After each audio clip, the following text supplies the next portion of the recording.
அவன் பழைய தீனவா இருந்தா வேற மாதிரி வரும்.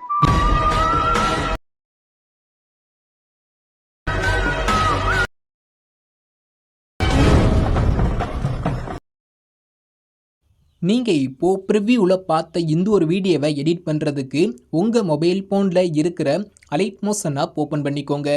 நெக்ஸ்ட்டு நம்ம வீடியோவை எடிட் பண்ணுறதுக்கு தேவையான நான் கொடுத்துருக்கிற ஃபுல் ப்ராஜெக்டை உங்களுடைய அலைட் மோஷன் ஆப்பில் இம்போர்ட் பண்ணிக்கோங்க. ஃபுல் ப்ராஜெக்டை இம்போர்ட் பண்ணக்கப்புறம் நம்ம வீடியோவை எடிட் பண்ணுறது ரொம்பவுமே ஈஸி தான். வீடியோவை எடிட் பண்ணுறதுக்கு முன்னாடி நீங்கள் பண்ண வேண்டியது ஒன்றே ஒன்று மட்டும்தான். அது என்னன்னு கேட்டிங்கன்னா, நீங்கள் இந்த வீடியோவை எடிட் பண்ண போகிற உங்களுடைய இமேஜோடைய ரேஷியோ மட்டும் 9:16 சேஞ்ச் பண்ணிக்கோங்க. இப்போ நம்ம ஃபஸ்ட்டு என்ன பண்ண போகிறோம்னா, உங்களுடைய இமேஜோடைய சைஸை மட்டும் தான் சேஞ்ச் பண்ண போகிறோம். அது எப்படிங்கிறத சொல்கிறேன். இப்போ கீழே பார்த்தீங்கன்னா ஒரு ப்ளஸ் ஐக்கான் இருக்கும், அதை கிளிக் பண்ணிக்கோங்க. இன்றைக்கி நம்ம எடிட் பண்ண போகிற ரேஷியோ பார்த்தீங்கன்னா 9:16. செகண்டில் இருக்கிற இந்த 9:16 செலக்ட் பண்ணிக்கோங்க. கீழே பார்த்தீங்கன்னா ரிசல்யூஷன் இருக்கா, அது இருக்கையிலே ஹை குவாலிட்டி கொடுத்துக்கோங்க. ஃப்ரேம் ரேட்டும் இருக்கையிலே ஹை குவாலிட்டி கொடுத்துக்கோங்க. நெக்ஸ்ட்டு கீழே பார்த்தீங்கன்னா கிரியேட் ப்ராஜெக்ட்னு ஒரு ஆப்ஷன் இருக்கும், அதை கிளிக் பண்ணிக்கோங்க. இப்போ நம்மளுக்கு 9:16 ஒரு நியூ ப்ராஜெக்ட் ஒன்று கிரியேட் ஆயிடுச்சு. இப்போ நெக்ஸ்ட் நம்ம என்ன பண்ண போகிறோன்னா, ஜஸ்ட் உங்களோட இமேஜ் ஆட் பண்ணிவிட்டு அதை ஃபுல் ஸ்க்ரீனில் செட் பண்ணிவிட்டு சேவ் பண்ண போகிறோம். கீழே பார்த்தீங்கன்னா ப்ளஸ் ஐக்கான் இருக்கா, அதை கிளிக் பண்ணிக்கோங்க. செகண்டில் உள்ள மீடியா ஐக்கானை செலக்ட் பண்ணிக்கோங்க. கீழே உள்ள வியூ ஆல் ஆப்ஷன் கொடுத்துக்கோங்க. நெக்ஸ்ட்டு நீங்கள் எடிட் பண்ண போகிற உங்களுடைய ஃபோட்டோவை எந்த ஃபோட்டோவில் சேவ் பண்ணி வச்சுருக்கீங்களோ அந்த ஃபோட்டோவை செலக்ட் பண்ணிக்கோங்க. அதில் நீங்கள் எடிட் பண்ண போகிற உங்களுடைய எல்லா இமேஜ் இருக்கும், அதில் ஒரு இமேஜை செலக்ட் பண்ணிவிட்டு மேலே உள்ள ப்ளஸ் ஐக்கானை கிளிக் பண்ணிங்கன்னா உங்களோட இமேஜ் இதே மாதிரி ஸ்க்ரீனில் அடையிடும். இப்போது நம்மளுக்கு பேக்ரவுண்டில் இருக்கிற அந்த ஒயிட் லேயர் தெரியக்கூடாது.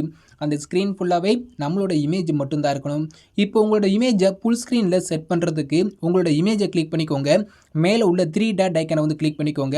அதில் மேலே இருந்து 5வது ஆப்ஷன் ஃபில் கம்போசிஷன் ஏரியான்னு இருக்கும், அதை கிளிக் பண்ணிங்கன்னா உங்களோட இமேஜ் இதே மாதிரி ஸ்க்ரீன் ஃபுல்லாக ஜூம் ஆயிரும்.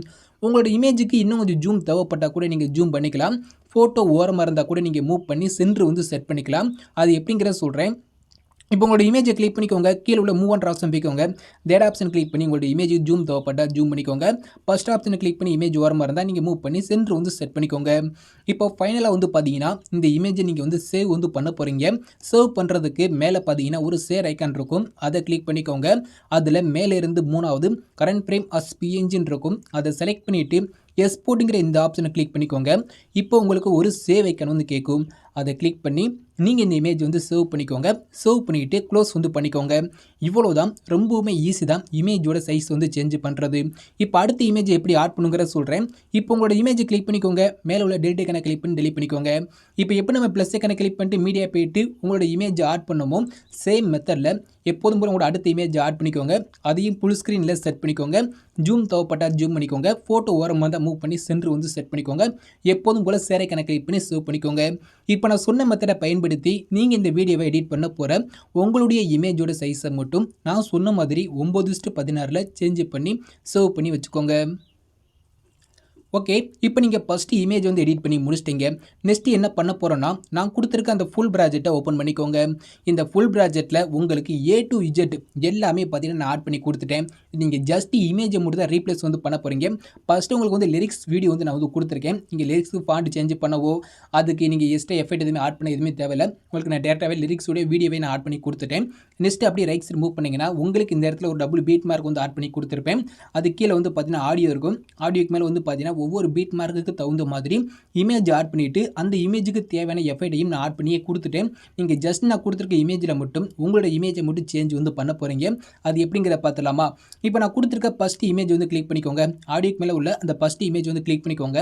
இங்கே ஃபஸ்ட்டே பார்த்தீங்கன்னா ஒரு கலர் ஐக்கான் இருக்கா, அதை கிளிக் பண்ணிக்கோங்க. கீழே பார்த்தீங்கன்னா மீடியா ஐக்கான் இருக்கா, அதை செலக்ட் பண்ணிக்கோங்க. நெக்ஸ்ட்டு மேலே உள்ள ஆரோ மார்க்கை கிளிக் பண்ணிக்கோங்க. நீங்கள் உங்கள் மொபைல் ஃபோனில் இருக்க அலைட் மோஷன்ங்கிற ஃபோல்டரை ஓப்பன் பண்ணிக்கோங்க.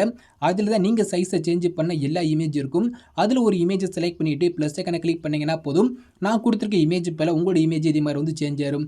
அவ்வளோதான், ரொம்பவுமே ஈஸி தான். சேம் மெத்தடில் நான் கொடுத்துருக்க எல்லா இமேஜ்லேயும் உங்களோட இமேஜை 1 by 1 சேஞ்ச் பண்ணிக்கோங்க. இப்போது நான் உங்களுக்கு சொல்கிறக்காண்டி நான் கொடுத்துருக்க அந்த எல்லா இமேஜ்லையும் நான் எடிட் பண்ண போகிற இமேஜ் வந்து பார்த்தீங்கன்னா 1 by 1 சேஞ்ச் பண்ணிட்டேன்.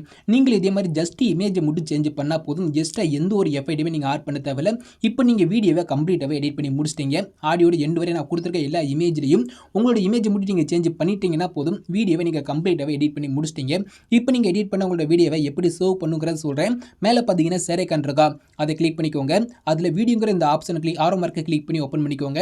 எக்ஸ்போர்ட் செலக்ஷன் ஒரு தேவையான குவாலிட்டி வந்து கொடுத்துக்கோங்க. ஃப்ரேம் ரேட் வந்து பார்த்தீங்கன்னா ஃபுல் கொடுத்துக்கோங்க. குவாலிட்டி இதே மாதிரி கம்மியாக இருந்தால் ஃபுல்லாகவே இன்க்ரீஸ் பண்ணி விட்டுக்கோங்க. ஃபைனலாக வந்து பார்த்தீங்கன்னா எக்ஸ்போர்ட்டுங்கிற இந்த ஆப்ஷனை கிளிக் பண்ணி நீங்கள் எடிட் பண்ண உங்களோட வீடியோவை சேவ் வந்து பண்ணிக்கோங்க. தேங்க்ஸ் ஃபார் வாட்சிங்.